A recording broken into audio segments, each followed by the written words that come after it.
Harka fuuni akkam jirtu wiirtuu miidiyaa irraa oduuwwan gaggabaaboo guyyaa kanaa qabannee isiniif dhiyaanne irraa oduu waliin ansittiin Haajjiiti. Guyyaa kaleessaa jechuunis muddee 21 kitaabonni lama mata dureen isaanii seenaa mana kiristaanaa jedhuu fi madda jireenyaa fi firiisaa jedhu kan injiinar Amaanu'eel Mallasan barreeffame giddugala aadaa Oromootti bakka abbootiin amantaa gurguddoon diyaaqoononni faarfattoonni mana amantaa Ortodoksii akkasumas keessummoonni biyyoota garaagaraa irraa dhufan argamanitti haala ho'aa ta'een eebbifameera. Barreessaa kitaabota kanaa kan ta'e injiinar Amaanu'eel Mallasa kitaabota kana barreessuuf waggaa 7 akka itti fudhate wiirtuu miidiyaaf kan hime yoo ta'u kitaabonni kana barreessuuf qorannoo guddaa akka taasises dubbateera. Kitaabota kanneen barreessuuf kan isa kakaases kitaabonni afaan Oromootiin barreeffaman hedduun mana amantaa Ortodoksii keessa waan hin jirreef akka ta'ee fi Oromoonni hundi seenaa mana kiristaanaa akka beekaniif akka ta'es dubbateera. Kanaan alattis shiroota amantaa da'oo godhatanii mana amantaa Ortodoksii keessatti hojjetamaa turan akka uummata bira ga'uuf akka ta'eefis dubbateera. Kanaan alattis ogbarruu afaan Oromoo guddisuu keessatti shoora olaanaa kan qabaatu akka ta'es injiinar Amaanu'eel dubbateera. Hirmaattonni saganticha irratti argamanis kitaabonni akkanaa jiraachuun isaanii mana amantichaa qofa osoo hin taane sabni Oromoo seenaa mana amantaa Ortodoksii afaan isaatiin akka beekuuf faayidaa guddaa akka qabaatus wiirtuu miidiyaaf himaniiru. Tole hunda dura baga milkooftee mee daawwattoota keenyaan wal bari. Tole maqaan kiyyaa injiinar Amaanu'eel Mallasaan jedhama. Kanan dhaladhe godina Arsii aanaa Balee Gasgaariitti kanan dhaladheedha. Barumsa koo sadarkaa olaanaa Yuunivarsiitii Addis Ababa Saayinsiif Teekinooloojii jedhamu gosa barnootaa keemikaal injiinaringiidhaan kan eebbifamedha. Yeroo ammaa kana dhaabbata dhuunfaa Adaamaa Diivilooppimenti PLC jedhamu Naazmeed Meedikaal Teekstaayil jedhamu keessatti hoogganaa kutaa qulqullina oomishaa ta'ee kanan hojjechaa jirudha. Tole har'a kitaabota lama eebbisiistee asumaan baga milkooftee jecha kitaaba lama wal biratti eebbisiisuun akkamiin ulfaatu? Eeyyanii kitaabolee kanneen jechuudha iddoo tokkotti eebbisiisuun baay'ee ulfaataadha. Kitaabilee kanneen jechuudha barreessee xumuruudhaaf waggaa 7 natti fudhate barataa waggaa 4ffaa ta'eetiin yuunivarsiitii yeroon baradhu kanan jalqabe. Kitaabileen lamaan kun anaa fi obboleewwan jechuun hin danda'ama. Sababni isaa kitaabni kun kitaaba seenaadha, kitaaba amantaadha, kitaaba falaasamaadha, kitaaba saayinsii kan ta'e qorannoo fi qo'annoo irratti kan hundaa'ee barreeffame keessattuu akka sadarkaa addunyaatti kitaabilee barreeffamuu danda'an bifa akkasiitiin kitaaba barreeffamuu danda'edha. Bu'aan isaa immoo baay'ee guddaa kan ta'e keessattuu uummata Oromoo karaa amantiitiin karaalee garaagaraatiin gargaaruu kan danda'u, walitti dhufeenya sabaaf sablamoota jidduu jiru kan cimsuu danda'u, akkasumas immoo namoota jechuudha qorannoo raawwachuu barbaadan keessattuu afaan kanarratti hojjechuu barbaadan karaa saaquu kan danda'u. Dhumarrattis immoo guddina afaanii fi ogbarruu Oromootiif iddoo guddaa kitaaba qabudha jechuudha. Meegaa kitaaba kana barreessuudhaaf akka ka'umsaatti maaltu si kakaase? Akka ka'umsaatti kan na kakaase keessattuu karaa amantaatiin kitaabileen hafuura dhabamuu isaatiin kitaabileen barreeffamee argamuu dhabuu isaatiin yeroo sanatti kitaabni baay'inaan akkatti amma yeroo ammaa kana xiqqoo haga ammaa kanaayyuu hin babal'anne tureeyyuu yeroo san hanqina guddaatu ture mana kiristaanaa keenya keessattuuyyuu sababa sanirraa kan ka'e rakkachuurraan waan irraa barannu dhabuurraa kan ka'e kitaabilee kana kanan jalqabeedha. Haala saniin barreessuu danda'e jechuudha. Mee qabiyyeen kitaabota lamaatu maal fakkaata? Mee qabiyyee isaanii xiqqoo nuuf ibsi.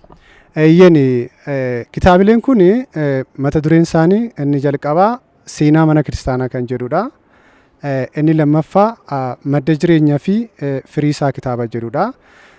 Kitaaba seenaa mana kiristaanaa kan fudhannu yoo ta'e seenaan kun jechuudha hanga jaarraa 6ffaa kan barreeffame akka sadarkaa addunyaatti kan barreeffame seenaa biyya kanaa akkasumas immoo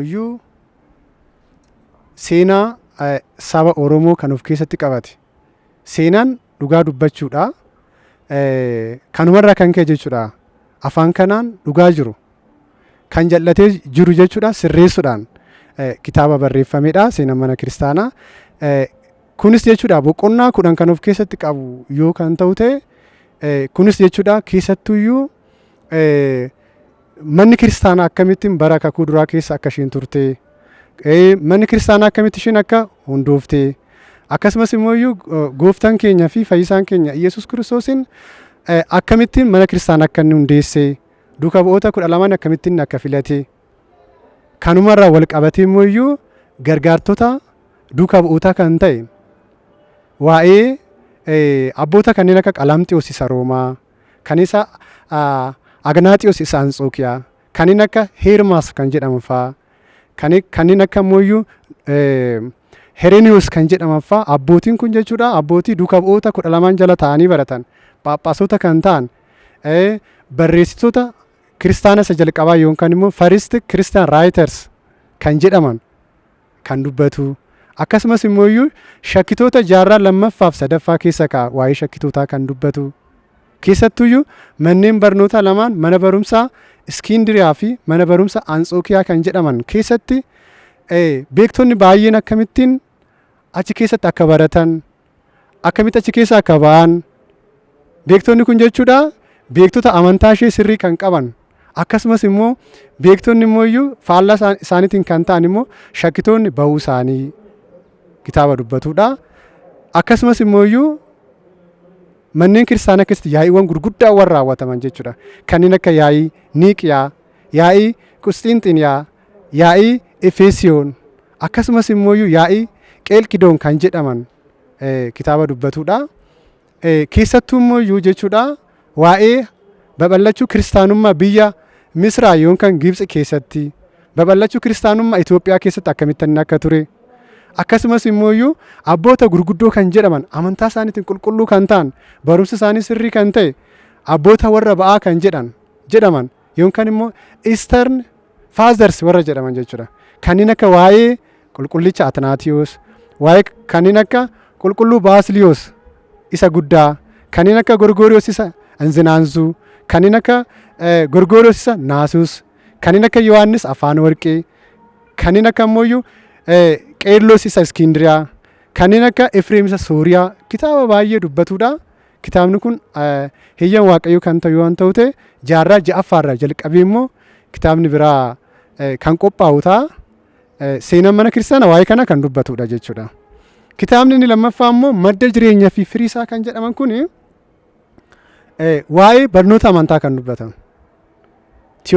Theological doctrine kan jedhaman.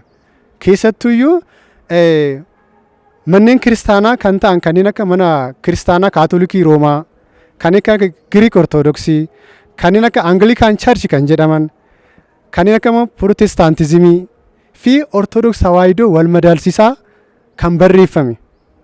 Barumsa hayyotaa akka sadarkaa addunyaatti kitaaba barnoota amantaa kan ta'edha. Mata duree baay'ee of keessaa qaba. Akka heeyyamaa fi fedha Waaqayyootti gara fuulduraatti jechuudha. Innis kitaabni lammaffaan isaa kan qophaa'u ta'a. Waa'ee kitaaba lameen kanaa jechuudha. Waa baay'ee of keessatti qaba waan ta'eef daqiiqa muraasa keessatti kan dhumatu miti. Gabaabinaan akkana fakkaata jechuudha. Haaluma wal fakkaatuun guyyaa kaleessaa fiilmiin afaan Oromoo mata dureen isaa Siinseenaa jedhu magaalaa Finfinnee giddugala aadaa Oromootti eebbifameera. Fiilmiin mata dureen isaa Siinseenaa jedhu Ifaa Balaayeen barreeffamee isumaan daayireekt kan godhame yoo ta'u, piroodaakshiniin isaa immoo Harmee Istiidiyoon hojjetame. Fiilmicha irrattis Dr. Haliimaa Jibriil dabalatee taatonni hedduun kan hirmaatan yoo ta'u, barreessaa fi daayireektara fiilmii Siinseenaa kan ta'e Ifaa Balaay namoota fiilmii kana akka as gahu isa gargaaran hedduu galateeffateera. Fiilmichis bakka keessummoonni kabajaa, artiistoonni fi jaallattoonni aartii hedduun argaman itti haala ho'aa ta'een eebbifameera. Baga nagaan dhuftan isin jira. Egaa kanattaan sun haasaa isinitti dheeressuu daqiiqaa 2 qofannaaf kennamee jira. Jalqaba irratti hundumti keessan guddaa galatoomee argamsiniin jedhee booddee abbaa koo fi haadha koo karaa dheeraa deemanii dhufanii asitti naaf argamanii jiru. Isaaniin na galateeffadhaa ulfaadhaan jiranii. Kallattumaan galma aadaa Oromoo kana Kiristiinaas keessatti walitti qabamuuf namoota na gargaaran hunda isaanii galateeffadhaa.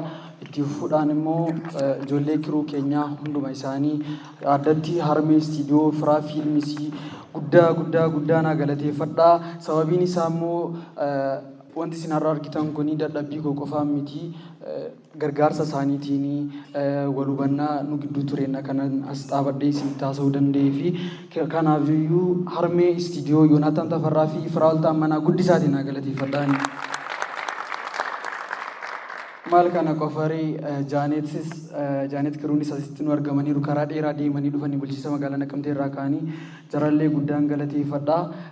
Kallattumaan kanan isin dhaammachuu barbaadu yookaan ergaan dubarfachuu barbaadu mudannoo koo irraa ka'etanii akkuma isin argaa jirtan ani qaamni kee ijoolleen fakkaadha normaalii. Oromoon immoo jaarsa lama qaba. Tokkoffaan jaarsa mataa harriiti, lammataan jaarsa garaa harriiti jedhanii jaarsa garaa harrii jechuun warruma akka koo kana natti fakkaata warra beekuudhaaf dhama'anii dubbisanii mudannoo namaa qoqqoratanna. Kanarraa ka'uudhaanii namoonni baay'een gaafa na ilaalan ijoollummaa kanaan iddoo baay'eetti wanti na mudatu situ barreessee situ hojjetee kan jedhudha. Kanaaf iyyuu uummata keenya wanti jechuu barbaadu fiizikaalii namaa ilaalanii nama madaaluun osoo fi baay'ee natti tola baay'een jaalladhan jedhanii addatti immoo nama baay'ee galateeffachuu barbaadu kiruu koofiin tiimiin jalqaba sagantaa kanaatii kaasanii waan sin ajaa'ibe sin innisne an ordarii hin beeku maaliif jennaani wantoonni tokko haaraa natti ta'anii addunyaan magaalaa Finfinnee kana keessas badaa hin beeku asillee jiraadhee hin beeku jaatee fi waaqonnaa bilbilee guyyaatti tokko nama harkaa bilbila safaradhee kan bilbilee fedhu safara isaa naannoo isaa jiraatutti na waamee sagantaa kana ordarii guyyaa jalqabaatii kaasee akkamittiin akkam gochuu qabu kam dursuu kam immoo itti aanu akka qabu waan na gargaareef guddiseen galateeffadhaanii waaqoo geetachonaa galateeffadhaanii. Lalisaa Alamuu dhugaa rabbii afaan ittiin si galateeffadhu hin qabu maaliif jennaanii jalqabaa ka'ee ganna darbe irraa eegalee yeroon eebba fiilmii kanaa yaadarraa jalqabee wanta hundumaa haala naa mijeessuudhaan evenif maallaqa kiisii isaatii baasee amma tikeetii isin kutattanii ol seentan naa hojjechiisutti wantoota baay'ee naa godhee jira ulfaadhu galatoomiin jedhaanii naa galateeffadha. Itti aansuun immoo wantoota hundumaa kan na barsiisee hamma irraatti guyyaa fiilmii kana jalqabe irraa iskiriiptii isaa gara iskiriinpileetii jijjiiruu irraa jalqabee hamma irraatti kan na biraa hin hafne barsiisaa koo obboleessa koo barsiisaa Gammachiis Tsaggaayee baay'ee isaati guddisaa na galateeffadhaanii. Normaalii gaa haalonni fiilmii kana keessaan ulfaatu turanii dhugaa rabbii jechi kan natti hanqatu oolmaasaa yookaan immoo hubannaasaa jechaan ibsuu kanan hin dandeenye ammallee irra deebi'ee firaa fiilmisii baay'ee isaatiin haa galateeffadhaanii dhugaa garaa nan keenya kan firaa. Walumaa galatti qaamoleen na bira dhaabbachaa turtan hundumti keessan just lakkaa'ee fixuu hin danda'u maaliif jennaanii fiilmiin tokko jalqabaa kee as ga'uuf mitiitii manuma keenyaa kaanii hammas dhufnutti iyyuu wantoota hedduutu jiru jaata'anii fi sana hundumaa keessatti jireenyi baay'ee sheer holdariidha. Jireenya koo keessatti xiqqummaa kootii kaatanii namoonni hamma har'aatti na gargaartanii jabaadhu naan jechaa turtan hunduma isaanii wal faana naa galateeffadhaanii ulfaadhaa jechuun hin barbaada. Asaa kiyya xumureeraa ulfaadhaa guddaa galatoomaa. Tajaajilli Elektiriikii Itoophiyaa guyyoota ayyaanaa fi boqonnaa maamiltoota lakkooftuu kaffaltii dura giddu galeessota adda addaatti akka keessummeessu beeksiseera. Tajaajila kaardii guutuu guyyoota ayyaanaa fi boqonnaa caalaatti qaqqabaa taasisuuf giddu galeessota tajaajila maamiltootaa magaalaa Finfinnee adda addaatti akka keessummeessus kan ibse yoo ta'u, haala kanaan ganama sa'aatii 2 hanga sa'aatii 11tti giddu galeessota murtaa'an keessatti tajaajila gurgurtaa humna ibsaa kaffaltii duraaf kennaa akka jirus ibseera. Kanaaf wiixataa hanga dilbataatti maamiltoonni tajaajila humna guuttachuu barbaadan giddu galeessota garaagaraatti argachuu akka danda'an tajaajilli Elektiriikii Itoophiyaa beeksiseera. Itoophiyaa dabalatee biyyoonni 5 har'arraa eegalee ifatti garee BRICSitti makamaniiru. Itoophiyaa dabalatee biyyoonni akka Saa'ud Arabiyaa, Ijipt, Gamtaa Imireetota Arabaa jechuunis United Arab Emirates fi Iraan garichatti makamuu CGTN gabaaseera. Biyyoonni miseensa garichaa sadarkaa idil addunyaatti walta'iinsa damee daldalaa, investimentii, sirna faayinaansii fi bulchiinsa irratti qaban dagaagaa dhufuun akeekameera. Yaa'ii Johannesburg irratti gaafii miseensa ta'uu Arjentiinaan dhiyeessite fudhatama kan argate ta'us baatii tokkoon dura pireezidaantii biyyattii ta'uun kan muudaman Javier Milei pireezidaantiin isaan dura turan Alberto Fernandez gaafii miseensummaa haqurraan BRICSitti kan hin makamne ta'uun ibsameera. Gaanfa Afrikaatti ji'oota amajjii dhufurraa eegalee hanga bitootessaatti giddugalatti roobni cimaan akka itti fufu igaaditti giddugalli haala ragaa jijjiirama qilleensaa hubachiise. Biyyoota roobni cimaan keessatti mudatu keessaas Taanzaaniyaa, Buruundii, Keeniyaa, kibba Yuugaandaa akkasumas kibba lixaa fi kaaba bahaa Itoophiyaa ta'us beeksiseera. Haalli qilleensaa jijjiiramaa jiraachuus igaad dabalataan ibseera. Oduu biyya alaatiin atleetiin Yuugaandaa biyya isaa dorgommiiwwan Olompikii sadii irratti bakka bu'ee dorgome Benjaamin Kiplagat Keeniyaa keessatti du'ee argame. Atleetiin kun waraanamee akka du'es miidiyaaleen biyya keessaa kan gabaasan yoo ta'u, Benjaamin Kiplagat umriin isaa waggaa 34 fi Olompikii London irratti fiigicha meetira 3000 sadarkaa walakkaarra gahees ture. Atleetiin kun magaalaa giddugala leenjii atleetotaa Keeniyaa kan taate Eldoreetetti lafee fi morma keessa waraanamee konkolaataa keessatti akka argames gabaafameera. Poolisiin Keeniyaas haala ajjeechaa isaa baruuf qorannoo eegaluu beeksiseera. Atleetiksiin addunyaas du'a Kiplagaatiin guddaa rifachuu fi gadduusaas beeksiseera. Humni waraanaa Israa'el waraanni Gaazaa keessatti guutummaa bara 2024 itti fufa jedhee akka eegu ibse. Dubbi himaan ministeera ittisa Israa'el Daani'el Hagaarii bara haaraa biyyoota lixaa sababeeffachuun ergaa dabarsan keessatti waraana yeroo dheeraa gaggeessuuf loltoonni bifa haaraan bobbaafamaa jiraachuu ibsaniiru. Loltoonni gariin keessattuu kanneen duubaan eeggattoota ta'anii hiriiranii turan duubatti deebi'uun hojii bifa haaraan gurmeessuun ni hojjetamas jedhan. Gurmaa'insi haala kanaan gaggeeffamu bara 2024 waraanichi itti fufuuf karoora qabame keessaa isa tokkos jedhan. Humni ittisa Israa'el ammarraa karoora baafachuu qaba. Ergamni dabalataa isa muudachuu mala. Sanaas xiyyeeffannoo keessa galfachuu qabas jedhaniiru. Waraanni onkololeessa 2023 eegale kun Gaazaa keessatti namoota 21,800 caalan galaafateera. Hedduun isaanii daa'immanii fi dubartoota yoo ta'an, lammiileen Filisxeem kun hundi kan dhuman waraana ji'a 11f deemaa tureen ta'uu ministeerri fayyaa Hamaasiin hoogganamu ibseera. Hamaas onkololeessa 7 Israa'elitti ce'uun haleellaa dagachiisee raawwateen lammiilee 1,200 ajjeesee 240 bute. Israa'el bara darbe kanaan bara dukkanaatti jette. Kana keessaa ba'uuf furmaanni waraana ta'uu itti amanuun lolatti cichite. Dilbata galgalaa jala bultii bara haaraa warra lixaa irratti haleellaa Israa'el raawwateen lammiileen Filisxeem 48 caalan ajjeefamaniiru. Reeffi namoota hedduu ammallee gamoo jijjigee jalaa hin baanes jedhan. Haleellaa biraa dhiha Gaazaa namoota yuunivarsiitii Alaaqsaa keessatti daheeffatan irratti raawwateen ammoo yoo xiqqaate namoonni 20 ta'an ajjeefamaniirus jedha. Gabaasni AFP baase. Uummata Gaazaa miliyoona 2.4 ta'an keessaa dhibbentaa 84 qe'ee isaaniirraa buqqa'uu UN's ibseera. Ministeerri muummee Israa'el Benjaamin Netanyaahuu gaafa sanbataa waraanichi gulantaa isaa xumuratee siiqaa jira jedhanii turan. Dirree waraana hundaan lolaa jirra. Milkaa'ina hedduu galmeessineerra garuu miidhaa nu muudatanis laallataa jirra. Injifannoo guutuu gonfachuun yeroo gaafata. Waraanichi ji'oota dabalataaf kan itti fufu ta'as jedhaniiru. Dilbata kaleessaa ganamarraa eegalee haleellaa hamaan giddugala Gaazaatti raawwatamaa ture. Ministeerri fayyaa Hamaasiin hoogganamu namoonni 150 ta'an haleellaa kanaan akka ajjeefamanis ibseera. Oduuwwan gaggabaaboo guyyaa kanaa kanneen turanii sagantaalee